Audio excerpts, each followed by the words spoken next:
pun mereka memang dikonsolidasi, jadi ada yang mendekati mereka satu persatu untuk diajak berangkat, dan memang mereka di sana programnya adalah sekedar ya pertemuan interface dialog semacam itu di sana dengan berbagai pihak ya.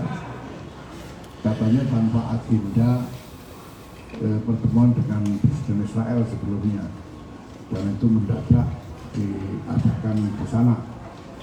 Nah, saya kira ini karena masalah ketidaktahuan ya, ketidaktahuan teman-teman ini tentang konstelasi peta dan lain sebagainya, karena ya mungkin karena belum cukup timur atau bagaimana ya, jadi ya hasilnya tidak seperti yang diharapkan. Nah, ini sebetulnya akibat dari tidak sensitifnya pihak-pihak yang mencoba melakukan approach, dan ini banyak sekali, akan banyak sekali yang akan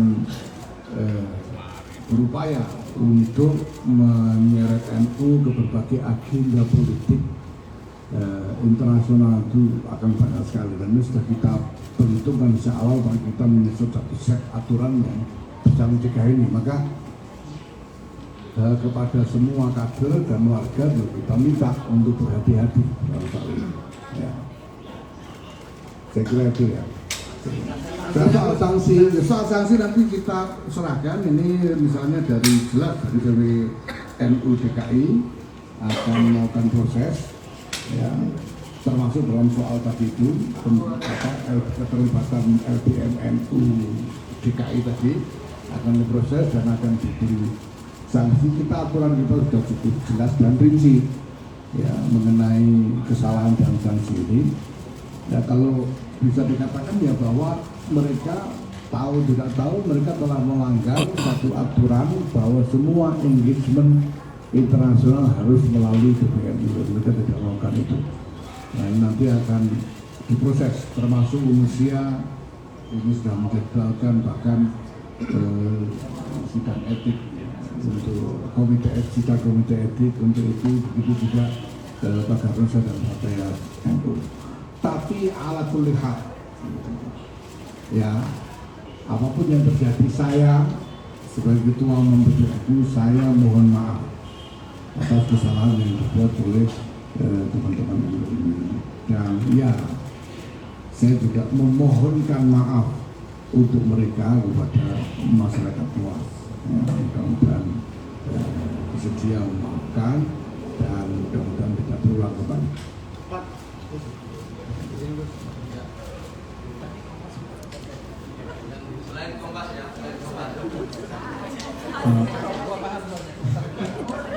Pak, saya Amal Azhar, freelance buat BBC Indonesia, Pak.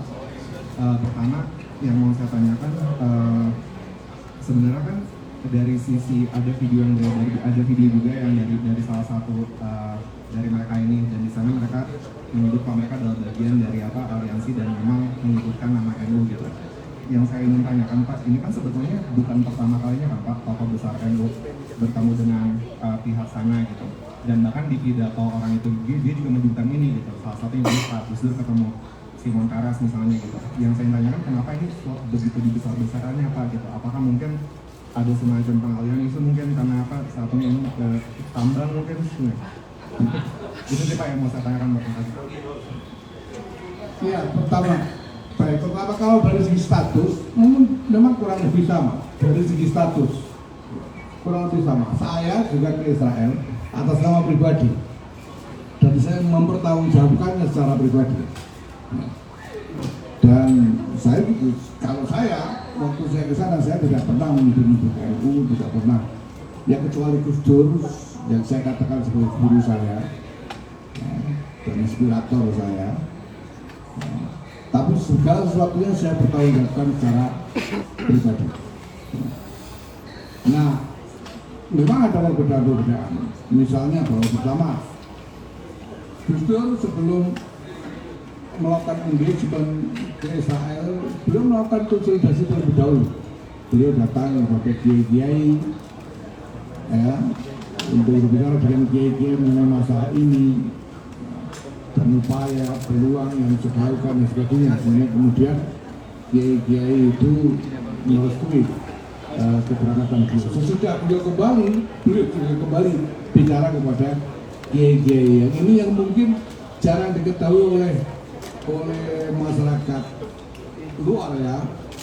Sampai-sampai pada waktu itu ketika ribut sedemikian rupa, misalnya Bang Fahri Ali waktu saya ingat betul menulis di panji masyarakat ya menjelang muktamar ke-28 di Jogja tahun 89, beliau menulis bahwa Gus Dur sudah habis. Karena di masyarakat ributnya seolah-olah Gus Dur ini menghabis. Padahal Gus Dur itu udah selesai dengan kiai-kiai itu. Kiai-kiai udah semuanya sudah mengerti, sudah memahami.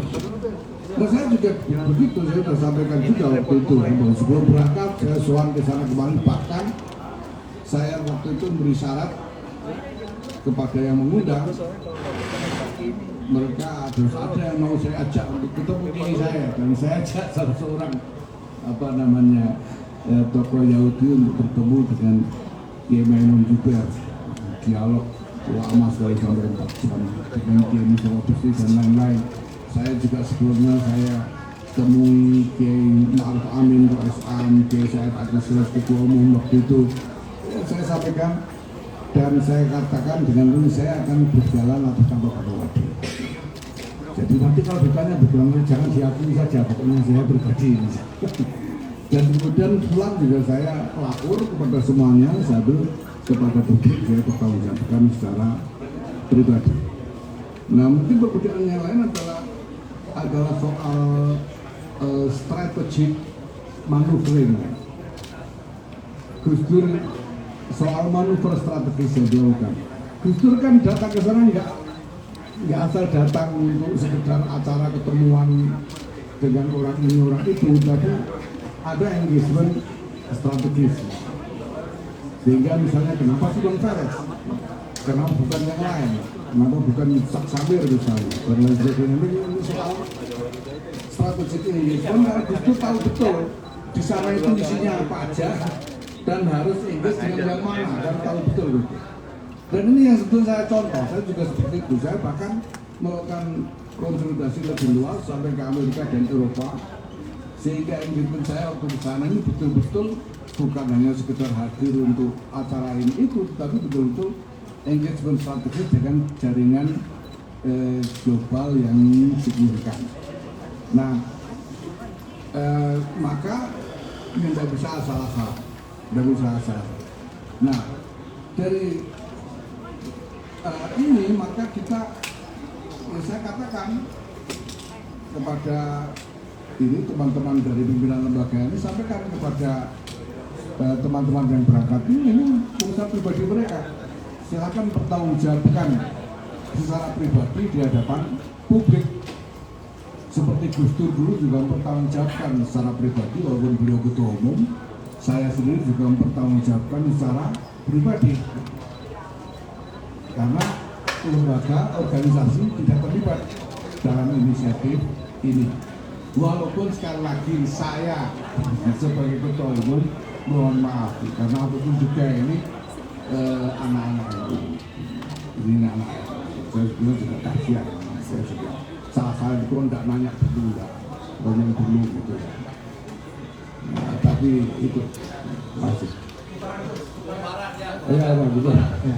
Assalamualaikum Gus, izin saya Gamak Syari Gus dari Kumparan, mau bertanya beberapa hal Gus. Ini pertama, yang mengajak mereka berangkat ini siapa ini Gus? Ini kan sampai sekarang belum ada jawabannya Gus ya, yang mengajak mereka. Kemudian ini mereka berangkat apakah memang langsung terbang dari Indo, kemudian visa dan segala macam hal teknis lah Gus. Ini yang pertama Gus. Yang kedua Gus, tadi kalau dengan bilang ini pribadi dan mereka mungkin tidak paham dengan geopolitik internasional. Kalau saya pribadi mungkin tidak meragukan intelektual mereka ya Gus. Mereka kan ada yang berangkat dosen Rusia, kemudian partai dan segala macam.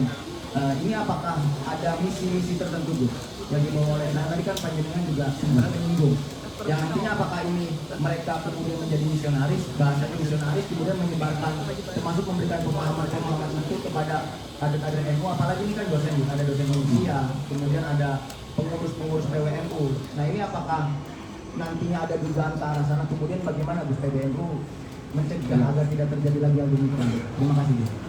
Ya, pertama yang ngajak dia ini saya dari informasi setelah saya tanya, ya ini memang dari satu channel NGO yang merupakan advokat dari Israel. Jadi memang ada di mana-mana di dunia ini ada NGO yang memang beroperasi sebagai advokat Israel. Jadi yang membantu citra Israel, melakukan lobby untuk kepentingan Israel dan sebagainya. Ini yang mengajak mereka dan menkonsolidasikan mereka. Memang ya misalnya sekali biasanya caranya. Tapi sekali lagi seperti saya ingatkan tadi, ini salah satu, ini sudah sering kali begini nih. Baik di Indonesia, di belahan dunia yang lain, di Irak dan sebagainya mereka melakukan hal begini. Dan karena tidak sensitif, kemudian justru menimbulkan masalah. Nah, saya mungkin saja mereka tadinya dari entitas-entitas lobbyis Israel ini berharap ini anak-anak ini bisa membantu Israel untuk menyebarkan apalah gitu ya, artikulasi yang sesuai dengan kepentingan Israel. Tapi kenyataannya namanya sekarang bisa mereka sudah tidak mungkin lagi melakukan itu, sudah bahkan lembaga aja yang nggak tahu apa-apa terseret-seret gitu. Kenapa? Ya karena salah urus gitu. Ya ini karena salah urus, tidak benar caranya gitu. Nah soal berangkatnya bagaimana itu soal ini kan cuma karena masuk berita aja teman-teman nanya ini. Sebetulnya teman-teman kan tahu selama ini yang tidak masuk berita itu juga sering orang tua masuk sana dengan seenaknya dengan cara apa pilihan mungkin gitu ya. Jadi soal visa dan lain-lain itu saya kira itu udah biasa. Biasanya mereka ya, jelas bahwa visanya tidak dapat dari Indonesia karena nggak ada perwakilan Israel di sini, ya tadi itu bisa saja diatur ya. Soal teknis ya, sebetulnya sudah biasa dilakukan selama ini oleh siapapun yang melakukan perjalanan ke Israel. Ya, ada satu lagi.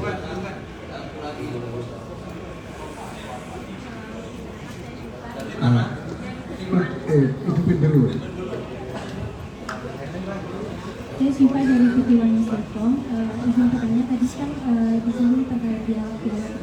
Saya ingin menegaskan kembali sebenarnya apa sih isi dialog pertemuan tersebut secara khusus bukan secara umum. Dan kemudian apakah dari pertemuan tersebut menghasilkan perjanjian yang dibuat oleh keduanya presiden dengan pihak NU atau seperti apa gitu? Terima kasih. Ya, secara substansial tidak ada yang strategis. Itu sebabnya saya bilang bahwa ini ada inisiatif yang saya katakan gagal karena nggak ada hasilnya apa-apa. Apalagi perjanjian ini itu dialog yang dilakukan juga tidak ada yang substansial untuk membantu rakyat Palestina, itu tidak ada. Itu masalahnya. Nah sehingga ya karena apa? Yang di-engage juga mereka tidak tahu ini mana yang bisa produktif untuk membantu rakyat Palestina, yang mana yang enggak, yang mana nggak tahu gitu. Nah sementara kalau kita punya pengetahuan yang cukup, punya pertimbangan yang cukup, punya kalkulasi strategis yang cukup, kita bisa melakukan engagement yang sungguh-sungguh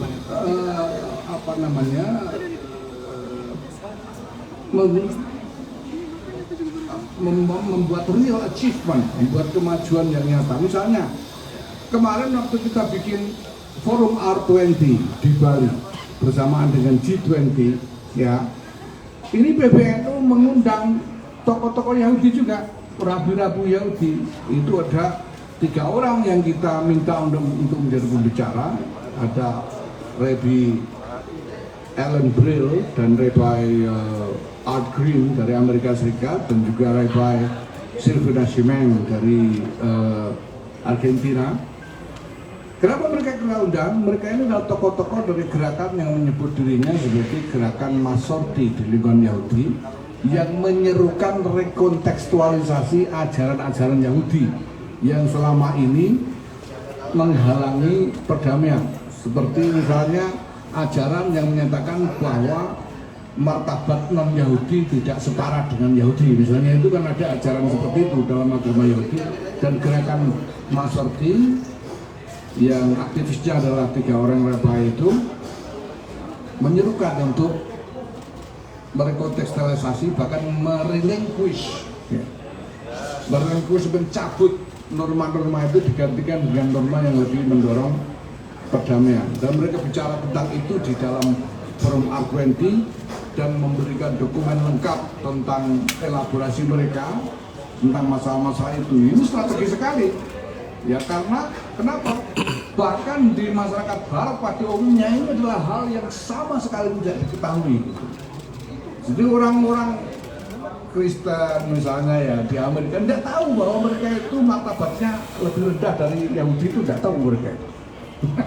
Nah ini justru ada gerakan di dalam agamawan Yahudi sendiri yang menyerukan perubahan norma ini supaya orang Yahudi bisa hidup setara, lebih harmonis dengan mereka yang non Yahudi. Ini namanya strategic engagement, dan maksudnya jelas. Buku ini kemudian kita kompilasi menjadi buku, kita terbitkan dan mendapatkan sambutan yang luas, yang luar biasa. Kita terbitkan bersama UGM Press, ya, mendapatkan sambutan. Namanya strategic engagement. Dan memang kita rencanakan dengan kalkulasi yang matang. Kita engage dengan siapa, soal apa, hasilnya apa, itu semuanya jelas. Nah ini yang kita minta diperhatikan oleh khususnya para kader dan warga NU dalam hal ini ya. Dan oleh karena itu juga PBNU ya kenal betul lama cara organisatoris juga telah menerapkan aturan itu. Semuanya harus melalui PBNU. Semua international engagement harus melalui